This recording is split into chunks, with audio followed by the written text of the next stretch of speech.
Welcome to another episode of the Fantasy Football Fellas podcast. Oh, and what a joy it is to be joined to my left by one co-host, Tyler Plath, to be joined across the country with my other co-host, Cameron Lawrence. Fellas, it is good to be back with you all. How are we doing tonight? Doing pretty good. Laid out my pool for a little bit, so feeling all right. Just gonna flex. Yeah. Just minor flexes here. Sunny, warm weather, and year round, right? It's not just in the summer like Minnesota. Like it's year round. Yeah, you'll be a lot more upset when I say that in January. I'm such a good co-host that I didn't listen to the last episode. So how obvious is it that Cameron is in Florida? I don't know if people really know it's Florida. Oh, well. I'm rocking the Minnesota. I mean, I'm not gone forever. No, we said that we mentioned that he is no longer in Minnesota. Well, he's in Florida. That's why he's a chump and has a pool now. Yeah. It can go in it year-round. It can go to the ocean whenever he wants. I go to a That'll be lake and it's tomorrow. frozen for 50% of the year. Too bad you can't ice skate anymore, Cameron. Yeah, no more ice fishing. That's true, but I probably haven't skated in like 3 years, so I think I'll be all right. Your body is thanking you at this point. Yes. FF Fellas on Twitter, the FF Fellas on Instagram, Fantasy Football Fellas, Facebook, YouTube, and TikTok. We are in the middle of draft season. If you want to win your league this year, hey, you can go buy our draft guide for $5. Tyler, how many times did you and I have Little Caesars pizza last week? We had it twice, didn't we? Yeah, we did. We could have had bought it two twice. Fellas draft guides with that. See, some people choose to be smart with their money and invest it in the Fellas draft guide. Some people like us are chumps. Yeah, we just enjoy Little Caesars and watching, UFC and preseason football. But to each their own. We would say invest it in the draft guide. Invest in Yes. the draft guide. $5, Venmo, Cash App, PayPal. Include your email, and we'll get that sent over to you. You can find that link Please down in the description on include- YouTube and on the podcast you're listening to. Sorry, what were you saying, Cameron? Please include your email. Yes. Please include your email. We can't send it to you if you don't give us your email. We will run take into the that a lot. donation, but Yeah, we've run into that a lot. Oh, we have a fun episode. A fun episode. We are getting into our favorite players for this season. It is the Fellas Flag Plants episode. We have 3 of our favorite players for each of us, not just myself, but for Tyler and Cameron as well. And we will plant our flags on their success this season and why we are drafting them 10 out of 10 times. Actually, probably 11 out of 10 times, if I'm being honest. 10 out of 10 times. Yeah, every single draft. Every single time. No matter Yep. what format. I mean, because at this point, it's either PPR or best ball. We are walking away with these guys. 100% of the time. Unless we get sniped. I know for sure if you followed our content at all, like 2 of mine are obvious. Like Lucas told me to take those 2 and that he wouldn't even try to take them because he knew who I was going to take. One of them might be a little more of a surprise, but 2 of them are like, if you listen to anything I've said all summer, you know exactly what I'm taking. So I was shocked by your third. We'll talk about that later. But yes, we can talk about that. let's dive into some news and notes first before we get there. Not a ton going on around the league, but a few notes worthy of mentioning. Baker Mayfield will be the week 1 starter in Carolina because we are all not expecting that. No, Because Sam Darnold is a real threat. Somehow, I'm going to be honest. some way. I didn't even know Baker was in Carolina. So Way to make us look bad. Baker It's a joke. Mayfield will be. Joke. Oh, go ahead. Were you going to say something? no, I just was saying it was a joke. It's a joke. It's a joke. Yeah, Baker will be the week 1 starter for Carolina. Kenny Drake officially released by the Las Vegas Raiders. Maybe a little more shocking. I don't know. I don't know what to make of this. I don't think he gets picked up anywhere. Like, I don't want to talk about Kenyon Drake's fantasy value, but what does this also mean for like Josh Jacobs? Because he was a player that we were concerned about taking receiving work away from Josh Jacobs this year. They have Brandon Bolden still, correct? Correct. And so that I think it's McDaniels trusts Bolden more than he trusts Drake. Drake is a bigger cap hit, so I think Bolden's still going to take some of that receiving work. Yep. I think Jacobs' receiving work increases from what I had projected, but I don't think it's like a major enough increase for all of a sudden he's like a top 20 running back or something for me. He's been teetering on my top 20. I think this will probably push him there. Mostly because of what else is happening to other running backs like Travis Etienne and all the James Robinson reports. I don't want to talk about that, but like Kenyon Drake was a factor into Josh Jacobs' ranking for me. Yeah. What does this mean for Zamir White though as well? Like that's the question I have. Because you know that Jacobs is going to take the bulk of the work. They clearly trust Zamir White to handle some work too. Yeah, this could be more of an endorsement for White than it is that Jacobs is going to get more work. Which is an interesting point. Or option C. It's just Brandon Bolden getting all the receiving work now. Yeah. Which is like what I think it more is. I think it's more about Brandon Bolden than it is either Zamir White or Josh Jacobs. Yeah, and that for sure could be. Or it could be D, and it's going to change every single week, and we'll never know what's going to happen. Or it's going to be E. I was going to say, you want to keep going? I got an option We F have for you. no idea. They cut everybody and have no running backs. Hunter Renfrow is their running back because they need somebody. Hey, he'd probably be better there without those running backs than at wide receiver this year. But that's an opinion for another time. And nobody wants to hear that. Nope. Elijah Mitchell on track to play week 1. He's been dealing with a hamstring injury. Does this bump up confidence in Elijah Mitchell for any of us? We're all pretty much on record saying we're OUT on him. Yeah, I think this is just like every single year with every single San Francisco 49ers running back since Kyle Shanahan has been there. So I feel about the same about the 49ers running backs if I have the last 4 years. So Yeah, which is not good. yes. Yes, to clarify. I mean, there's a tweet out there on our profile. I don't know how long ago it was at this point. Kyle Shanahan is like top 2, top 1, like most frustrating coach when it comes to fantasy football. I mean, Deebo Samuel last year, sure, it was a top 5 performance, but it was receiving then rushing. Yeah. Or Brandon Ayuk was in the doghouse in the second half of the season. Hello, right? Like, Kyle Shanahan is not a fantasy manager's best friend by any means. San Francisco 49ers have had a different starting running back each of the past 5 seasons. And I am still just so convinced that Elijah Mitchell not getting preseason playing time is going to lead to another running back getting an opportunity. Like we saw it in the preseason game on Friday. That was the first thing you and I said on the 49ers offensive drive. Jeff Wilson got a touch. Trey Sermon got a touch. JaMychal Hasty got a touch. And Tyrion Davis-Price got a touch.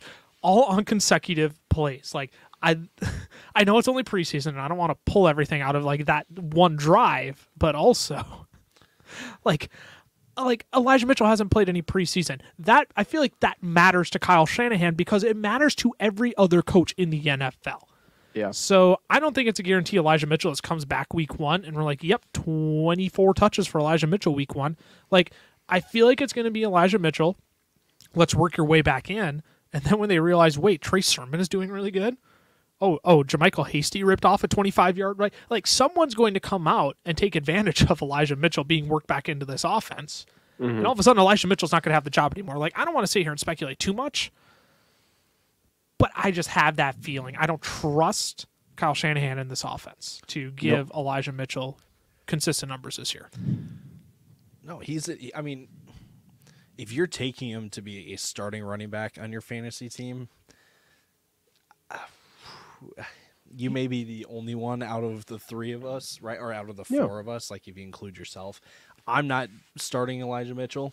I don't think Lucas is. I don't think Cam. I don't think you are. No, I got him at 36. It's more of it's another endorsement of situation matters. Yes. We're situation. not saying Mitchell's not talented, but we're saying he is in one of the worst running back rooms in the NFL for fantasy wise. You know, just with the way Shanahan coaches, the way he holds grudges about injuries, the way he just will go, okay, I'm going to put in these 4 guys. So sorry, I just lost my light. I was going to say, you went really dark there for a second. For those of you watching on YouTube, if you're not watching on YouTube, camera just disappeared for about 3 Give me seconds. 1 sec. I got to unplug it before it starts on fire. You're good. I'll transition us to the next piece of news. I think we all get the point. We don't trust Elijah Mitchell. He's going as a running back 23 in drafts. You shouldn't be drafting him that high. He's a fine piece to have because because if he ends up being The lead. there's value, but there's so many question marks to it that it's just for RB23 when there's a guy that we will talk about later. 2 guys. That are going after him that we feel a lot better about. It'll make sense. Michael Thomas dealing with a hamstring injury. I've been on TikTok Live recently, breaking down our top 10 and top 20 wide receivers. I did 1 through 10 last night. I did 11 through 20 this afternoon. Everybody is clamoring for Michael Thomas to be in our top 20. I shut them down. I said, no, I will not invest in a guy who hasn't played football in a year and a half, who is now dealing with a hamstring injury. And because you all want to believe the report that said Michael Thomas looks back to his 2019 self, I say, you're a fool for believing that for 1 second. You fool. As Gilbert Gottfried once said, you fool! If you haven't seen that clip on YouTube, you need to go look it up. But anyways, this is about what we expected, is it not? Like, we weren't trusting Michael Thomas because he hasn't played football in a year and a half. He had been struggling with this foot injury still throughout this offseason, and now he has a hamstring injury. That it's not like those just go away. Those can linger. Yeah. Doesn't change anything on Michael Thomas for us, does it? Nope. We're already pretty low on him. I don't think I'm bumping him any lower because of it, but I'm certainly no way putting him in my top 20 anytime soon. Yeah. I mean, people are talking about him as if he's going to be the steal of the draft. And No. Chris Olave. That's all I have to say. He's going to be the bigger steal than Michael Thomas will be this year. Where's our fire? Is that fire? Is it? Oh, that's a hot take us, to most it people, isn't. Lucas. Get educated, people. You're lucky I'm here to tell you that. I'm normally not this cocky, but I'm very confident about that. I don't blame you. Where's Michael Thomas being drafted right now? Great question. 40, I think. No way. Wide receiver 40, sorry. Not No 80. way. He's going that low? I think so. Because Tyler's D-Hop's got it here. 36. 32. Is he really Wide receiver 32? 32. Wow. Really? I swear he was going 25. ESPN has him at 28. Is that Roto's- standard or PPR? PPR. Yep, PPR. ESPN at 28. Rotosports at 26. Fantrax at 34. And Sleeper at 27. Yeah, right. So that's where I was That feels expecting. ridiculous. Like a 27, 28. So it's really just Fantrax that are bring him killing. down. Yeah. So yeah, I still think that's true. Chris Olave is a better value than Michael Thomas this year, and he'll be the bigger steal of the draft. Yeah. I stand by that. Come at me in the comments. Early flag plant. Yeah, semi-flag plant. Last 2 pieces of news, and we'll move on to flag plants. Gus Edwards lands on the PUP list. He'll miss the first 4 weeks of the season. Nothing really too surprising there. It was going to be between him and J.K. Dobbins anyways, and Gus Edwards drew the short end of the stick, I guess. So he'll be on the PUP list, missing the 4 weeks of the season, and Jameson Williams lands on the NFI list, will miss at least the first 4 weeks. I don't think he'll be back until November. Every report I've read has said he won't be back until late October, probably at the earliest. Yeah. Well, and I mean, he's missing training camp. Rookie wide receivers need training camp. Need training camp. And so I don't think it's that bold to say that he has little to no fantasy relevance for this year. Going forward, absolutely. Right. But this year, he is not worth a draft pick. I would agree with that. Let us move on to the fellas' flag plants for 2022. We're just going to do this round robin style. We're each going to share one of ours. We each have 3, so you're going to get 9 of the players we are most enamored by for the 2022 season. Cameron, per usual, I feel like on all these episodes, we just start with you. I feel like I always just default to you first. You need a bang to start. I get it. All right, fine. Even though CMC is his first flag. Yeah, right. Cameron, you can start us off. Give us your first flag plant for 2022. Ty was really close. I am going a little riskier for my first flag plant with Jonathan Taylor. Just kidding.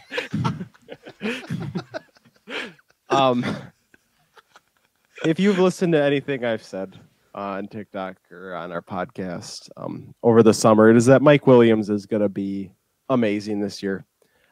It's funny because Tyler is actually the only one of us that has him statted out to score more than Keenan Allen.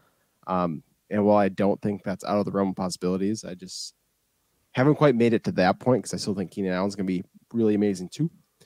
But Mike Williams was wide receiver 10 in half PPR formats, wide receiver 1 in weeks 1 through 5. But what gets people scared is weeks 6 through 17, he was the wide receiver 40. Just a pretty disappointing stretch. What got me back in on Mike Williams was that last game against the Raiders. A must-win game or they go home. He has 17 targets, 10 receptions, 119 yards, and a touchdown. Then they come back this offseason and they sign him to a 3-year, $60 million contract. They want him a part of the offense. Justin Herbert wants him as a part of the offense. He will be involved this season. He was 12th in deep targets and 8th in red zone targets last year.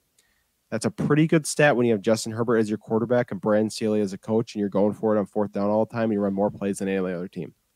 They are going to be in at least 6 shootouts this year. That's just in their division. They are going to put up a ton of points, and Mike Williams is going to be right in the middle of it. And it's not out of the realm of possibilities that he kind of takes over as that alpha wide receiver 1 this season. So, yeah, I am all in on Mike Williams. I got him set out as my wide receiver 11 right now.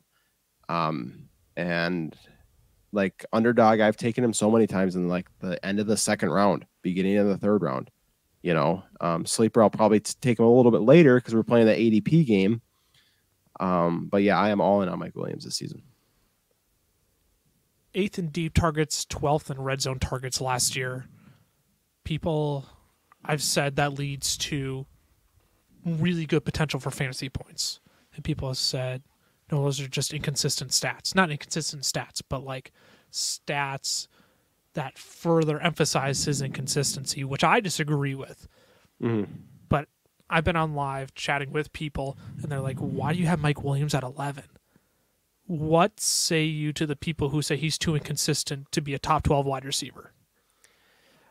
The fact that he was wide receiver 40 last year for 11 weeks, that he can still be a top 10 wide receiver even if he was had that rough of a stretch.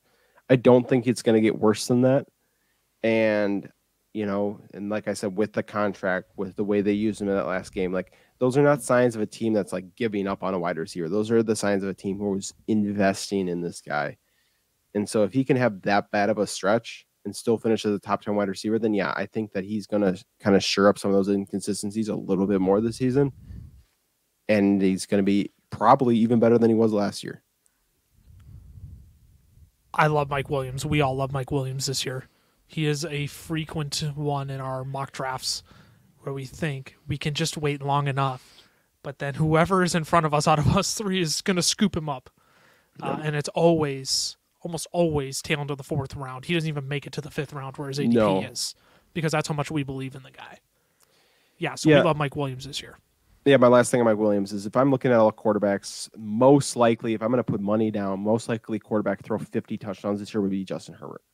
Ooh. And I want the guy who is going to be the best red zone target on the team if I believe that he has the best chance in the NFL to throw 50 touchdowns this year. I'm not saying he's going to, but I'm saying if there was one quarterback that I had to pick to throw 50 touchdowns, it'd be Justin Herbert.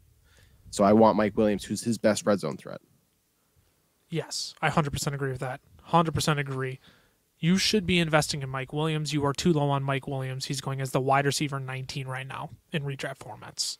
Wide receiver 14 on Underdog, which you're still, like I said, you're still drafting him early third round, but in redraft leagues, you're getting him in the fifth round, which is going to be one of the best values this year. 100%. Tyler, let's move on to you. Who is your first flag plant this offseason? Well, going into this season, I should say. So, another receiver.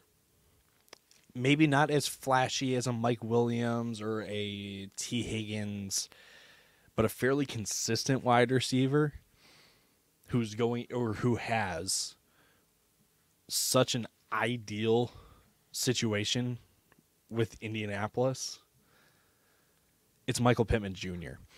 Yeah. And as I said, he's a clear wide receiver 1 in this offense. Alec Pierce and Paris Campbell are fighting for wide receiver 2.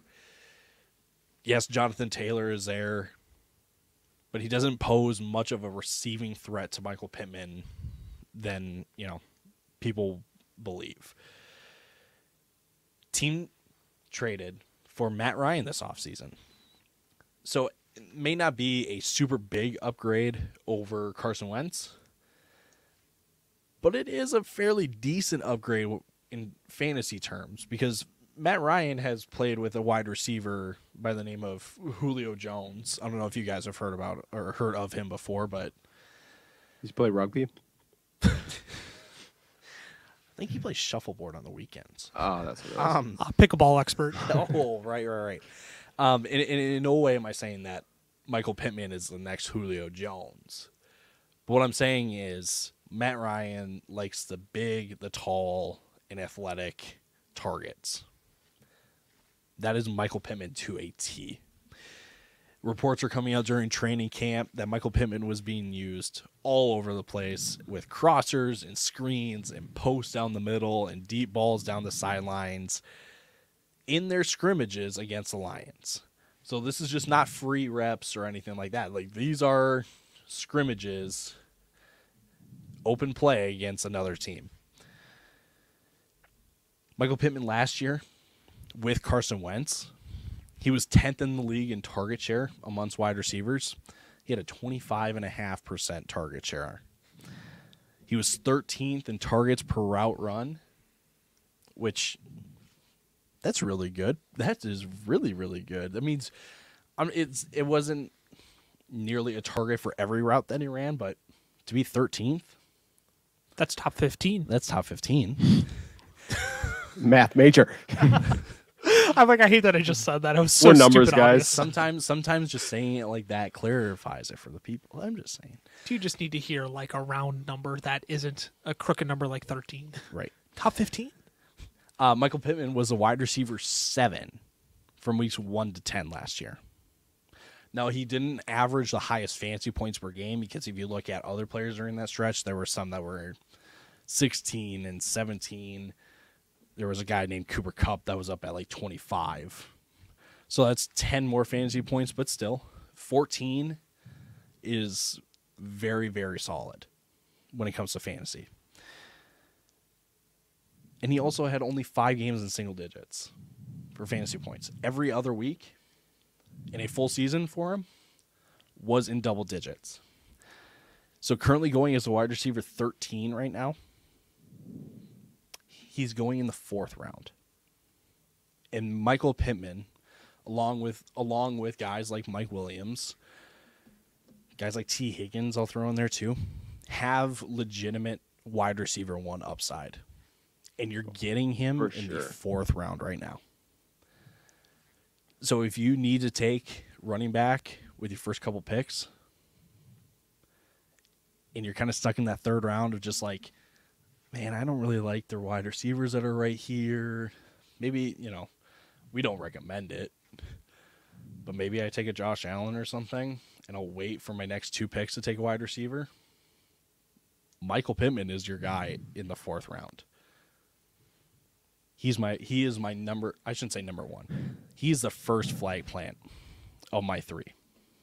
Like, you prefer him the most out of your 3? Yes. What say you? Matt Ryan and Julio Jones didn't work that great in the red zone together.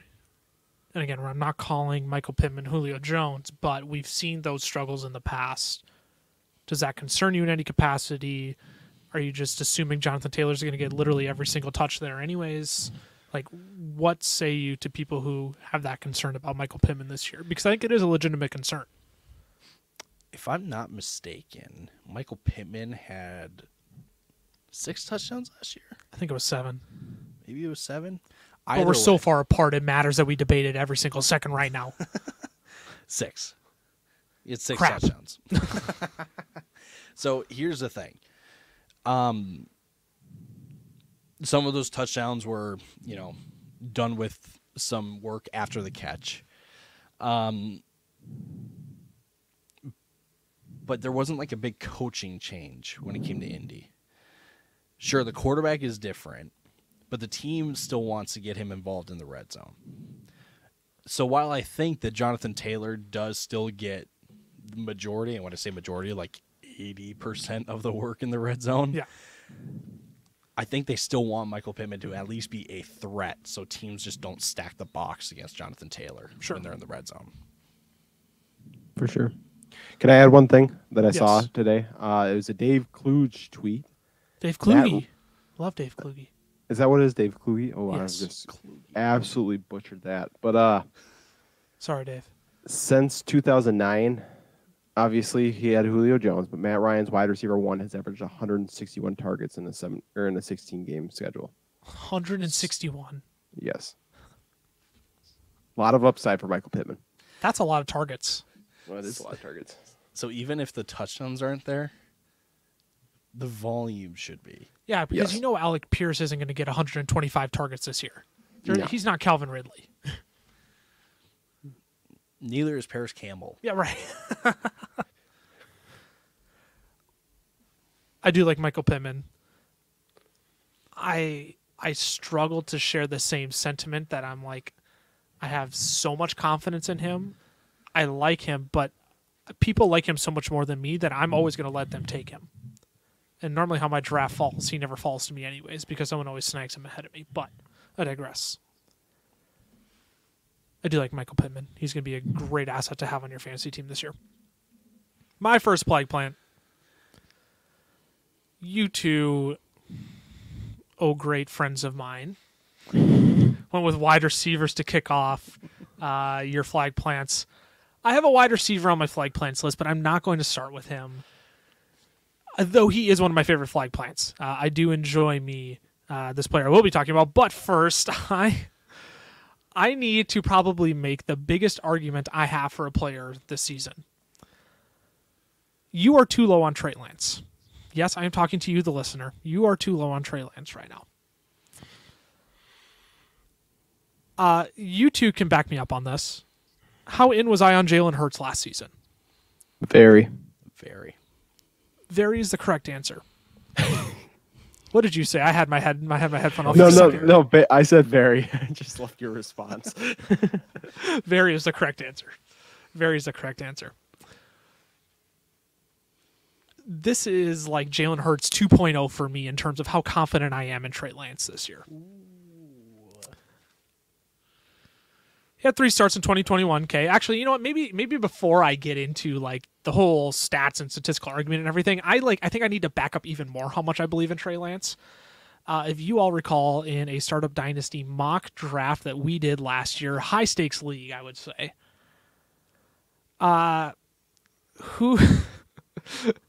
When did I take Trey Lance in that draft? Earlier than I would have. Before Trevor Lawrence. Before Trevor Lawrence. I believe it was in the 10th round, if I remember correctly. I built up some like depth. that. All I know is that I drafted him before Trevor Lawrence, and some people couldn't believe it. And I said, it's the offense, it's his skill set. I really like Trevor Lawrence, but I believe in Trey Lance that much more. And I stand by it. He had 3 starts in 2021, week 4, week 5, week 17.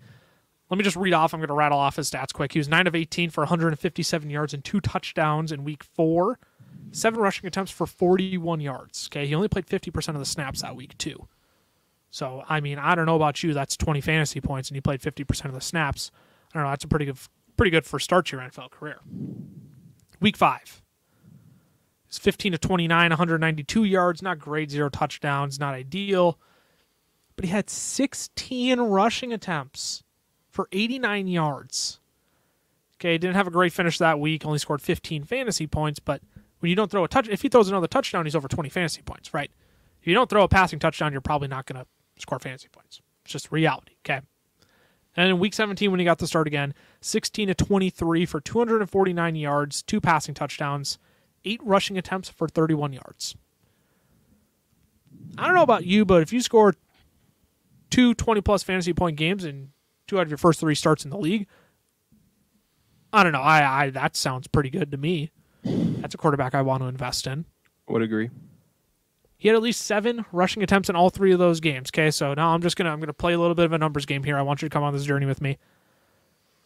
He had 7 rushing attempts in each game. Let's give him a moderate floor of 6 rushing attempts in each game this year. Let's give him 6 rushing attempts in each game of 2021 over a 17-game season. That's 102 rushing attempts, if I do my math correctly. He averaged 5.9, 5.6, and 3.9 yards per carry in each of those games. Okay, so I'm going to give him 5 yards per rush attempt. Okay, right around 4. We'll give him between 4 and 6. It's about 5. Okay, 5 rushing attempts on 102, or 5 yards per rushing attempt on 102 carries over a full 17-game season gives you a floor of 510 rushing yards to work with. That is a guaranteed 50 fantasy points you are getting from Trey Lance's legs alone, not including any touchdowns he may score you during that. Okay, I don't know about you. I like mobile quarterbacks who can get me 500 rushing yards in a season because we've seen that bode well for many, many, many people in the past. Allow me to tell you then the mobile quarterbacks who have broken out since 2019 and where they have gone in drafts. Trey Lance is currently going as the quarterback 13, might I add. Obviously, last year it was Jalen Hurts, okay? He was drafted as the quarterback 12. He was the quarterback 1 before his injury in week 12. Finished as a quarterback 9 on the season. Obviously, you saw a little bit of a teeter off, but he was like, I called my shot on Jalen Hurts last season, and I was parading. I was taking my victory laps on Jalen Hurts last season. He was incredible. Late round, high mobile upside quarterback. 2020, the year of Josh Allen, drafted as a quarterback 10, finished as a quarterback 1. 2019, we had 2 of them. We had 2 of them in 2019. We had Kyler Murray, who was a rookie, drafted as a quarterback 11, finished as a quarterback 7. And then obviously 2019, the year of MVP Lamar Jackson, drafted as a quarterback 15, finished as a quarterback 1. That's Now, nuts. I don't know about you. Trey Lance going as quarterback 13. Carries that same high rushing upside ability. The dude can throw. Okay, right? Like Kyle Shanahan was having him throw. It's not like Kyle Shanahan was sheltering him from throwing and only giving him, 22 passing attempts per game, right? Like game of 29 passing attempts. He had 23 in week 17, but for a rookie who's coming in for 1 start, like that's not something you want to just throw on him. And Kyle Shanahan also realizes in those games he played Seattle and Houston in 2 of those games. What are you going to do against Seattle and Houston in 2021? You're going to run the crap out of the football, right? Yeah. You weren't going to make Trey Lance throw the ball 30 times a game. So I think there's still like untapped potential we've seen in Trey that we haven't seen in Trey Lance. And all the reports out of camp, he hasn't looked great. He's thrown interceptions. He's been struggling. Can we talk about the defense he's been playing against and how incredibly talented that first-team defense of the San Francisco 49ers is? I am not concerned about Trey Lance. Trey Lance I am walking out of every draft. If I can wait on Trey Lance and get him in the 9th round of my fantasy drafts, I'm doing that 10 times out of 10, 24/7, 365, and I'm doing it twice on Sunday. Like, give me, like, if you don't want Trey Lance this year, if you're not a believer in Trey Lance, like, I will give you whatever you want for Trey Lance. Not anything you want, but you get my point. Trey Lance, you are too low on Trey Lance. You are too low on Trey Lance. I want all of him this year. You two have anything you want to add? No, you pretty much said it all. I can't really add much to that. That was pretty good. Diligent research, baby. No, Trey Lance, he should be your late round quarterback target this season. I know there's like Brady and Stafford and Rodgers and all these other guys going. The thing that sets Trey Lance apart from those guys is that his rushing upside could launch him into that top 5. Like, I don't think it's out of the realm of possibility that Trey Lance could finish top 5 this year amongst quarterbacks. Yeah. Cameron, let's kick it back to you. You had Mike Williams as your first flag plant, a wide receiver. Who are you going with next?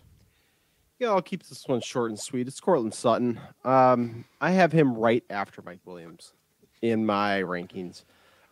Cortland Sutton had a disappointing year last year. We all know that, large part due to Drew Lock. He's also first year back off of an ACL injury. So I don't think we always give guys enough credit when they're returning off an ACL injury, because we've seen players like Adrian Peterson, who come back and have career years off of an ACL, but that's not normal. Usually it takes you a year to get back.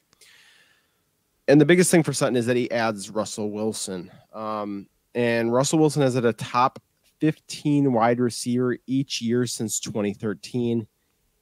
We thought Russ had kind of a disappointing year last year. He still supported 2 top 15 fantasy wide receivers. Year before that, he supported 2 top 8 fantasy wide receivers. Cortland Sutton himself has been pretty impressive as a rookie. Sutton put up 72 receptions on 136 targets for 1,100 yards and 6 touchdowns. He saw 1,500 air yards. He also saw 1,500 air yards last year. What that means is just how far the ball is going in the air before it gets to him. He doesn't have to catch that ball for it to count, but that is top 8 in both of those stats. You want to know what else is great? He was top 6 in deep targets. Russ was top 8 in deep targets last year and has never finished lower than that in his career. Russ was also second in touchdowns last season. Denver just lost Tim Patrick, who was a big wide receiver. Cortland Sutton is their only other big wide receiver at 6'3", 218 pounds. He is going to catch touchdowns this year because Russ is going to throw a lot of them. I don't see any reason why Cortland Sutton shouldn't have 1,100 plus yards, 8 plus touchdowns this year. He is in an offense where Russell Wilson likes to throw the ball down the field and he likes to score touchdowns. Well, Cortland Sutton's going to be really good at both of those. And I mean, Russ is Russ. Like we know who Russell Wilson is. We know what we're getting with him. And he's a top in pretty much every efficiency ranking there is, which is the exact opposite of Drew Lock, who is probably bottom 3 in every efficiency ranking there is. So you have that big of an upgrade, this much talent, 1 year removed from the injury. One of your top 3 options just went down with an injury, opening up more targets for Sutton. I'm just really, really excited about Sutton this year. Can I go back to your air yards stat? Yes. I love that you brought that up because according to football.pitcherlist.com, I just found this website recently. It's a phenomenal resource. It generates a correlation percentage to fantasy points. So it takes a stat and it generates how correlated it is to producing fantasy points for a specific player. I stumbled my way through that. Total air yards has a 91% correlation rate to fantasy points for wide receivers.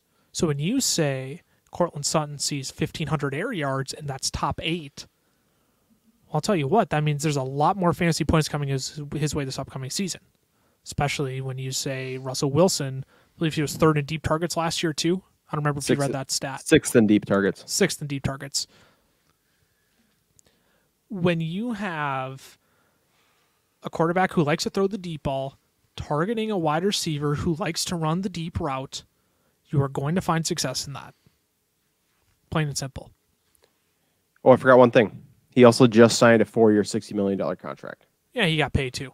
So they're going to include him in the offense. You don't pay a guy that kind of money to use your other wide receiver. He is going to, I'm not saying Judy's not going to be used. I'm not saying Judy's not going to be really good in this offense, but Sutton is going to be used equal, and I believe more than Judy will be. I think one disclaimer I do want to give on Sutton. Sorry, did you have anything you wanted to add to that quick, Tyler? No. I mean, Judy still has value. Yes. Yeah, 100%. We love Sutton's value more than Judy, so that's what I was going to say. Yeah, we prefer Sutton to Judy, but that isn't to say you shouldn't draft Judy because he has top 15 upside too. Like Cameron, you read the stats. Yes. You read the stats. 2 top 15 wide receivers. Russell Wilson has supported that multiple times. Mm-hmm. Let's go somewhere else, and now I lost my train of thought. Sorry. No, you're fine. Oh, here's what it was. I've seen a lot of people kind of start making this Cortland Sutton as the next Cooper Kupp argument. I just want to say we're not on that train. No. We love Cortland Sutton. It started off as a fun fantasy football thread from Andrew Erickson of Fantasy Pros, which, I mean, let's be like, it's a hook. All respect to Andrew Erickson, great fantasy football analyst. I enjoy all of his content, but now I've started to see it trickle more and more and more onto different videos on TikTok, different creators on Twitter. Like let's slow the roll. I hate it when we make these like the next person. Mm-hmm. And then you don't at least give the caveat of like, now it's not a guarantee. Yeah. Which is exactly what we're saying. We love his upside, but we're certainly not saying it's Cooper Kupp worthy. 100%. Because Cooper Kupp was truly like historical. I don't think Cortland Sutton repeats that. Not with Jerry Jeudy in that offense too. Yep. Couldn't agree more. I don't want to play spoiler for the people, but for those people that are looking for the next Cooper Kupp, it's Justin Jefferson, and he's already going in the first round because everyone knows Justin Jefferson is the next Cooper Kupp. Yeah. Don't go looking for guys in the 5th or 6th round like Cooper Kupp was, because guess what? There is not a Cooper Kupp in the 5th or 6th round this year. Spoiler alert. Yeah. Well, there might be. Option B. No. And then option C. says- All right, Tyler, so Cameron went two running backs, 2 wide receivers in a row. You started off with a wide receiver. Michael Pittman was your first flag plant. Are you going with another wide receiver as your flag plant? Who are you going with here? I'm switching it up a little bit, and I'm going with a running back this time. Ooh. Before I get to the running back, Cameron has been mentioning where he has his flag plants and his rankings. I thought I should do the same just That's for good. context and stuff. I have Michael Pittman as my wide receiver 12 this year. So I have him as a wide receiver 1. Now, on to the running back. This running back was, when he was drafted, was heavily scrutinized because he probably didn't need to go to the team that he's currently on. But he has been making the most of his opportunity, and I'm kind of on a A.J. Dillon fever right now. Ooh. Look, A.J. Dillon finishes the RB23 last year. Do you know where he's going in drafts right now, guys? I do know, but I'm not going to spoil it. Cam, do you want to spoil it? I don't know off the top of my head. He's currently going as the RB25. Yes, he is. With no more Devontae Adams. That's pretty good. That's a steal, wouldn't you say? I'd be okay to That's- steal that, yeah. That's argument number 1, and that's probably the worst argument that you can make for drafting someone and claiming them as a flag plant. But I mean, it still adds value to your argument because there's value there. You're drafting him lower than where he finished last year with the ideal offense, really. Yeah, right. Yes. Right. So let's look at some other factual arguments and stuff. A.J. Dillon was the RB12 from week 9 to the end of the season last year. And people will be quick to say, oh, that was all touchdowns and carries and stuff. But just, whoa, hold on. The man was 15th in receptions and 8th in receiving yards amongst running backs in that time as well. He was getting receiving work. Aaron Jones will get his. A.J. Dillon will get a fair amount of receiving work this year as well. And I'm not expecting a Austin Eckler, who's another? DeAndre Swift type receiving workload by any means. No. But if you can just add 40 receptions on top of your rushing stats, I'm a happy camper. Yeah. Here's another interesting stat that I found about A.J. Dillon last year. A.J. Dillon had roughly 50% of the Packers' run attempts in the red zone last year with Devontae Adams. And if we want to break this down between Aaron Jones and A.J. Dillon, A.J. Dillon was 13th in runs inside the 20 and inside the 10 amongst all running backs, and he was 15th in runs inside the 5. Where was Aaron Jones in those rankings? Aaron Jones was 18th inside the 20, was 28th inside the 10, and 30th inside the 5. A.J. Dillon was getting goal line carries last year, and he only turned in 5 touchdowns. That's also because there's a quarterback wide receiver duo that has been, or that was, absolutely lethal in the end zone last year and in years past, not even just last year. Another point, A.J. Dillon had more carries than Aaron Jones last year. 187 carries for Dillon and 171 for Jones. Yes, so is this backfield going to be split on carries? More than likely, yes. But the point with the receiving that I made was that they will each get their own. Same thing for rushing. They will each get their own. They want to set a tone with A.J. Dillon. That's why we saw more carries from Dillon last year. They want a pounding ground. They got a pounding ground guy with A.J. Dillon. Then the perfect cherry on top, was it today, maybe yesterday? Matt LaFleur in a press conference goes, yeah, Aaron Jones and A.J. Dillon, those guys are 1A and 1A. We have 2 premier running backs. If that does not scream ultimate trust in A.J. Dillon, I don't know what else does. A.J. Dillon, again, he's currently going as the RB25 in drafts. He finishes the RB23. He's going in the 5th round of your fantasy drafts. I have him as my RB19, and if I'm honest, that's probably his floor. A.J. Dillon. I mean, we're not going to spoil league winners. But for going in the 5th round, behind, let me find some other guys that he's going behind, because I have a feeling that Elijah Mitchell. He's going behind Elijah Mitchell. Yep. So Antonio Gibson's still going in front of him. Aye. Elijah Mitchell. Aye. Josh Jacobs. Meh. Travis Etienne.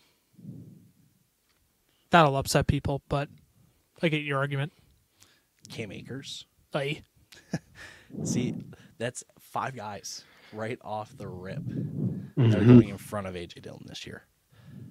Find the value in your running backs this year, and the value at running back is A.J. Dillon. I feel like that'll surprise people because you've been so in on Aaron Jones in all of our mock drafts. What if I told you that my ideal plan would be to get Aaron Jones and A.J. Dillon in fantasy this year? I could pretend you didn't just say that. I'm totally kidding. I was going to say, I'm like, Totally there's no way kidding. you're serious. Wow. You scared me for a second. No, but like I said, Aaron Jones right now going as the RB12 is about the right spot for him. Yeah. Yeah. A.J. Dillon at RB25, it's too low for where he will finish this year. I can get behind that. All right. That. Ty, how hot you going? Are you committing right now to the fact that you believe that there will be 2 top 15 running backs in Green Bay? Or is that too spicy? You can say no. I think A.J. Dillon and Aaron Jones will not be top 15 running backs together. But I do think A.J. Dillon could be like literally right at 15. Okay, go ahead. 16. 17, yeah. Aaron Jones can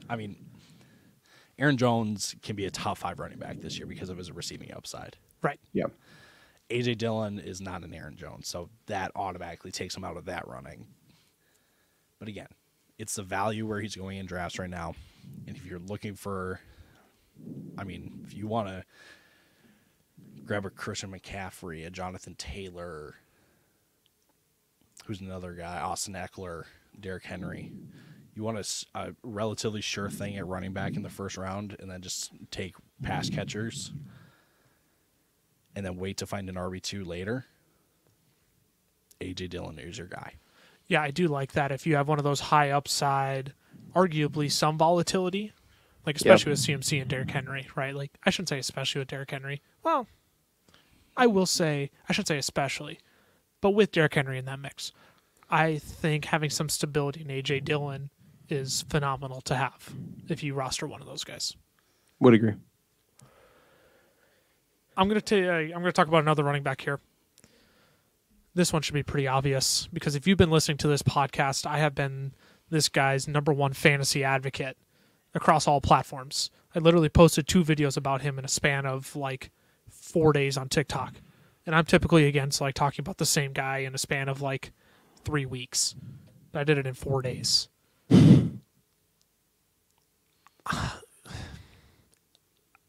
I check every single day to see if Kareem Hunt is being drafted inside of the top 30 running backs finally. And every day my heart just crumbles a little bit more because he's still being drafted as a running back 30 or later. And I don't understand why. I seriously don't. Like, ever since he's come to Cleveland, he's been a top 20 running back in fantasy. He was running back 9 the first 6 weeks before injury last season. He was a running back 11 in 2020.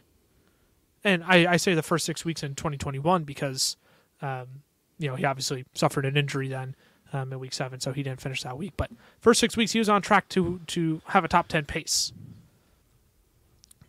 Kareem Hunt was he was top 20, in red zone snaps.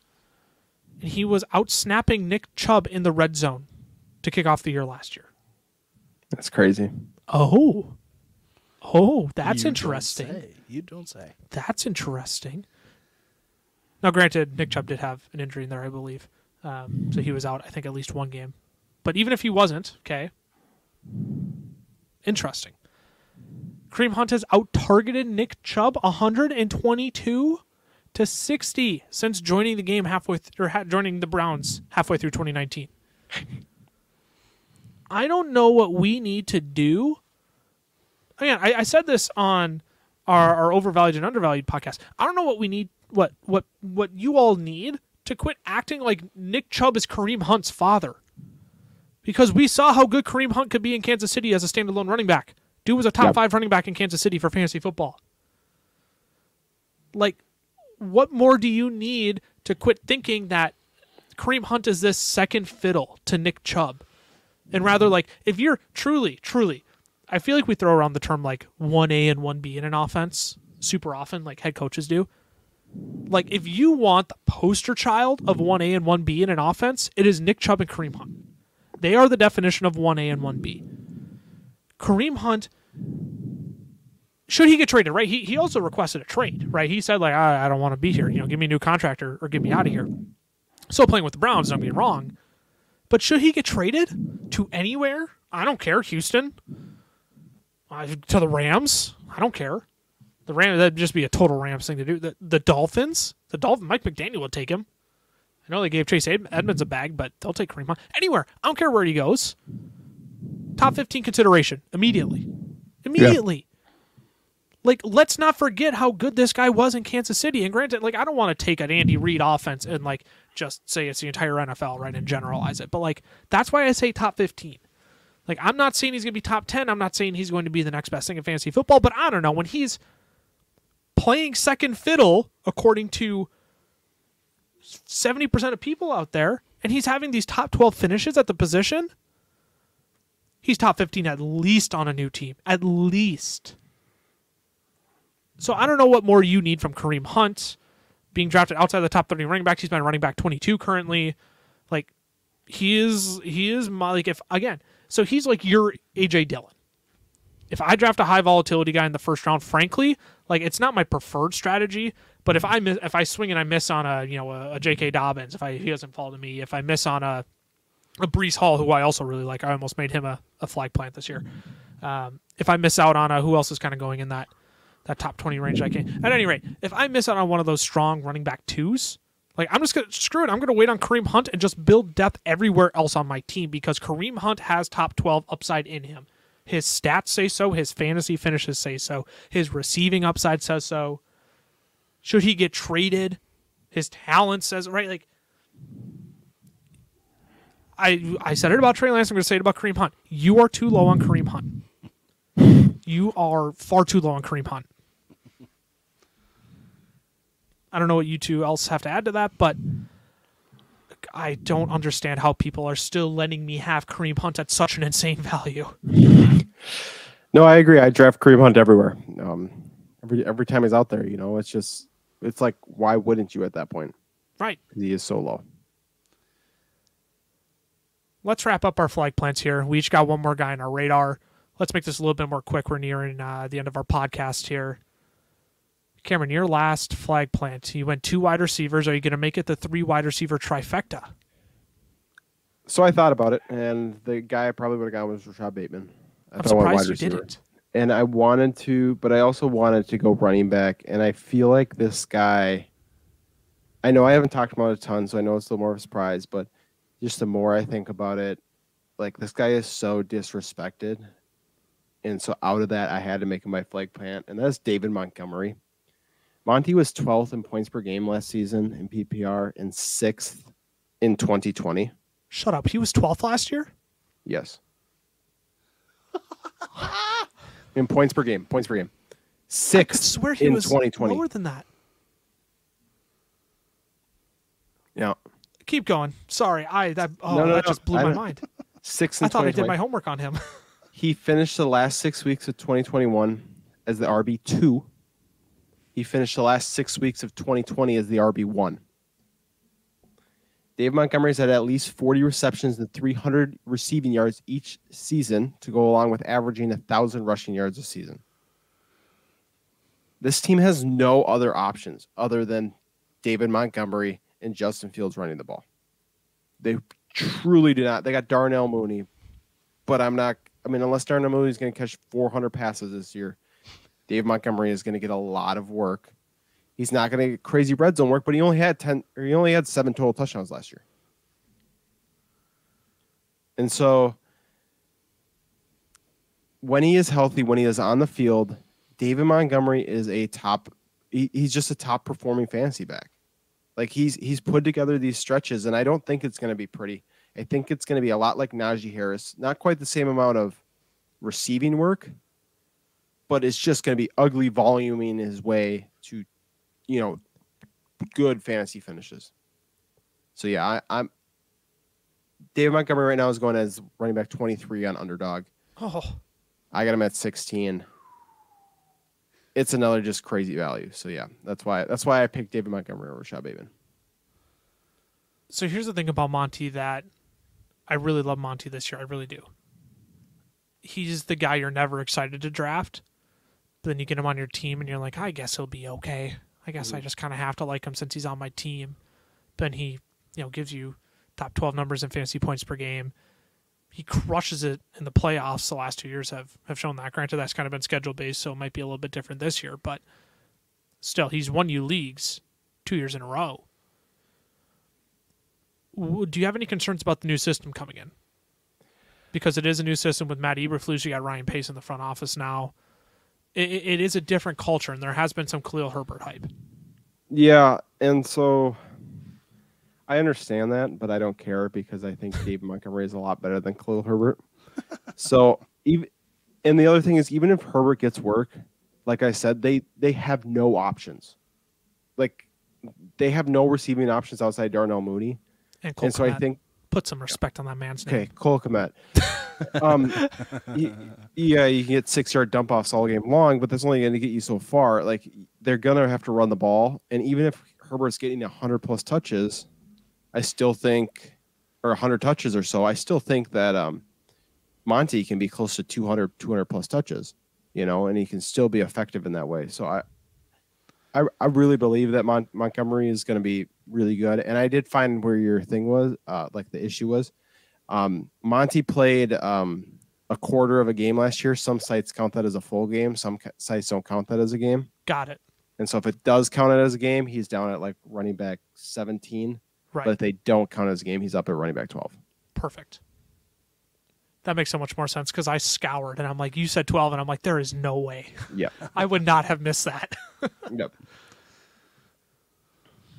Yeah, Monty. He's not going to be the guy you're excited to draft, but he's the guy you should draft. Mm-hmm. Tyler, bring it home back. for your flag plants here. A.J. Dillon, Michael Pittman. You got one more player to reveal. It's a tight end. No, stop it. No, it's not. It's actually Cole Kmet because I believe in the 6-yard dump offs. Cole Kmet. I'm kidding. Flag plant number 3 is the wide receiver 1 for the Carolina Panthers, and I know that instantly just turned everybody off. Christian McCaffrey. Well, I mean, yeah, but no, it's DJ Moore. And look, I've got DJ Moore as my wide receiver 14 in my rankings, and he's currently going as a wide receiver 16. DJ Moore had 163 targets last year. He had a 28% target share. 28. And if I'm not mistaken, that led the league because 28% is otherworldly. And if it wasn't first, it was probably second. So, a big reason why he didn't finish higher than wide receiver 18 last year was because he only had 4 touchdowns. But here's the thing. If you've got guys like Sam Darnold, like Cam Newton, like PJ Walker throwing you the ball, 4 touchdowns is probably about right. Because You don't deserve more.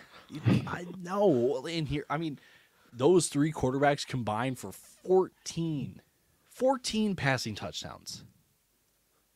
Better than Trevor Lawrence. Bop, bop, bop, bop, bop, bop, bop. That's why I took Trey Lance over him. Sorry, continue. But again, 14 touchdowns. What else is a guy supposed? I mean, he had red zone targets too. Granted, there were some games, like I remember perfectly.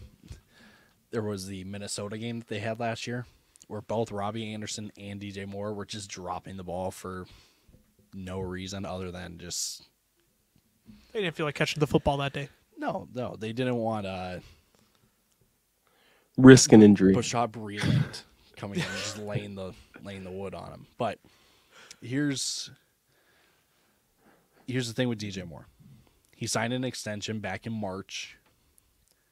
3 years, $61 million.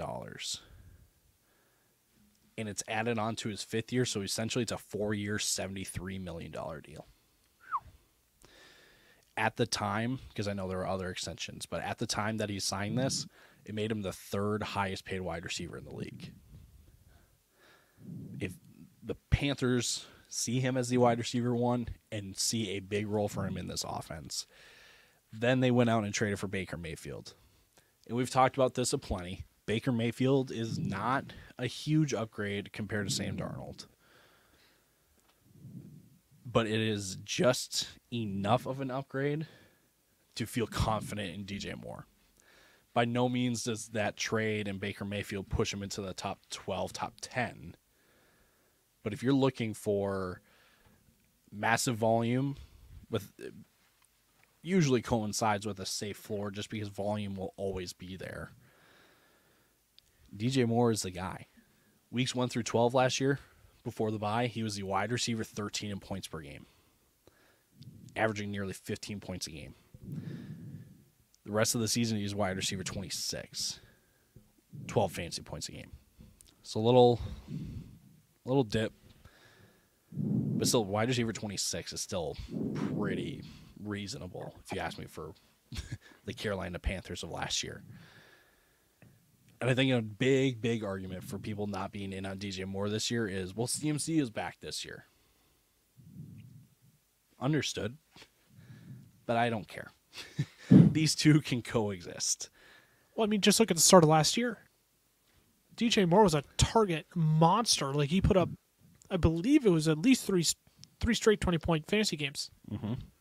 Weeks 2, 3, and 4. That's what it was. Let's look at the points in stats from when they played together last year, because McCaffrey did play a couple games last year. Week 1, they played together. DJ Moore finishes wide receiver 31. But right away, you're just kind of like, not the greatest start, but it was 15 fantasy points. That's solid. That's very solid. Week 2, DJ Moore was a wide receiver 11 with 21 fantasy points. I didn't include week 3 because that's when McCaffrey went down, and so I'm one of those people that says I just won't count the game. Week 9, McCaffrey's back. He only had 7 fantasy points. Not great. But it was against New England. Okay? J.C. Jackson. Not much is supposed to happen when you're up against New England if you're Carolina. Following week, DJ Moore had 6 fantasy points. Not great. But guess who was the quarterback that game? Cam Newton. Mr. I'm back. I'm back. Cameron. Unbelievable. That's just a fluke game. Let's Yeah. call it as it is. It was a fluke game because Cam Newton had to make a statement. Following week in week 11, 16 fantasy points, wide receiver 22 finish. So look, are people maybe a little too in on DJ Moore based off of the stats from last year? Sure, I can understand it. But the faith was put in DJ Moore with his extension this year, going and getting a guy like Baker Mayfield. DJ Moore is a very solid wide receiver, too. If the touchdowns go up, there's a way he sneaks in as a low-end wide receiver 1 this year. But it's the touchdowns. If you don't believe in Baker Mayfield getting him those touchdowns, I completely understand. But I'm expecting 4 touchdowns to turn into 6 or 7 this year. Yeah, you're not asking otherworldly numbers. Exactly. And if that happens, DJ Moore is right on the cusp of wide receiver 1. Yeah, if you're expecting Baker Mayfield to double DJ Moore's touchdown numbers, that's just being unrealistic. That's not going to happen. That won't happen unless you get the upgrade to a Russell Wilson, to an Aaron Rodgers, right? An elite upgrade, to Matthew Stafford. Yes. You don't get those kind of bumps in production if it's not one of those elite guys. So yeah, but like DJ Moore finishing around wide receiver 20 last year, I believe. 18, yep. Yeah, so I think he does have top 15 upside this year. Absolutely. I'm going to make my last one short and sweet. Also a wide receiver. I have been becoming more and more of an advocate and an ally for this player this offseason because the more digging I've done, the more reports I've heard, the more I am convinced that you are too low, as I've said for every single player. You need to draft Allen Robinson this year. Convinced of it. I know last season is going to scare a ton of people off. Some creators are also scared off by this player. I don't understand why we're using old irrelevant context to try and predict a brand new scenario for a player who showed extreme talent over the years. Last year, I'm sorry, if there's a whole YouTube mix on a franchise screwing you over, I'm sorry, that means something. Because you don't just compile we saw it with Odell Beckham. Everybody backed Odell Beckham. That Baker Mayfield just going to hit the broadside of a barn with Odell Beckham. And he got his way, and the people backed him. I don't know, why is that not the case for Allen Robinson? That the Bears just sabotaged him in a franchise tag year that he didn't want to play on. Mm-hmm. But the Bears franchise tagged him anyways because, I mean, what else do you do with Allen Robinson? Guy who was putting up 150 target, 100 reception seasons, 1,200 yard seasons, 6 touchdown seasons. in 2019 and 2020, right? Like, we're talking about a top 10 fantasy wide receiver. Like, you don't just give that guy away. You keep that guy as an asset on your team. And so, I mean, you can decide whether you think Allen Robinson was sabotaged or not. I choose to believe that he is now in arguably the best offense in the NFL, playing second fiddle to a top, I won't say what, top 7 wide receiver in the NFL. I don't want to get too ballsy and cause too many arguments, but playing alongside a historical wide receiver last season in Cooper Kupp fills in a Robert Woods role where he was the wide receiver 12 before his ACL injury last year. Fair to say Allen Robinson is the better wide receiver than Robert Woods? Mm-hmm. I would agree. Like, what's stopping Allen Robinson from having a top 15 finish this year? Allen Robinson. I would also say, like, Matthew Stafford's elbow tendonitis, or the baseball elbow injury. I can't think of what it's called. That's about the only thing. And frankly, if there's one thing we know about Matthew Stafford, pain is nothing to him. He doesn't feel pain. That man played with a dislocated shoulder, threw a touchdown with his arm like out of socket as he's like coming off the field. Like, Matthew Stafford is nails. Yeah. He is nails. Okay, so I'm not worried about Allen Robinson. I think he has a major bounce back year this year. Why is he going as a wide receiver 29 too?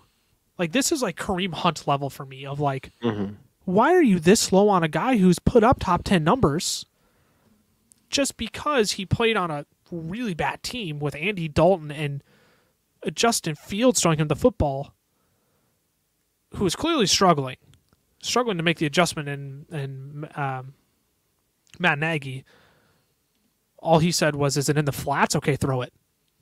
And guess who wasn't in the flats? Allen Robinson. That's not where Allen Robinson hangs out, okay?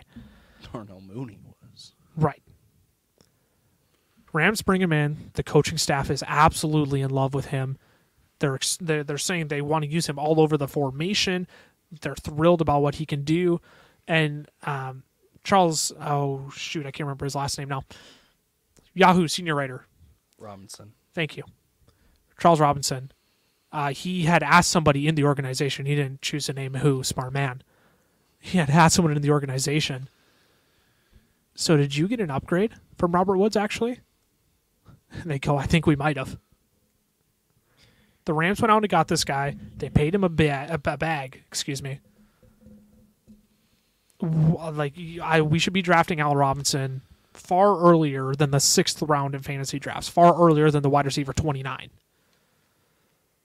Like, I am all over Allen Robinson. I am drafting him left, right, and center in every single draft this year. Consider my flag planted on Allen Robinson. If Sean McVay trusts him, we should trust him too. 100%. 100%. To wrap out our flag plants, Cameron, you want to list yours quick? Tyler, you can list yours, and I'll wrap out with mine, and we'll take it home. Mike Williams, Cortland Sutton, and David Montgomery. Michael Pittman, A.J. Dillon, DJ Moore. Love me some Trey Lance. I'll take some Kareem Hunt on the side. And for dessert, Allen Robinson. Anything you two want to add before we close out the episode here? I don't think so today. Just keep up.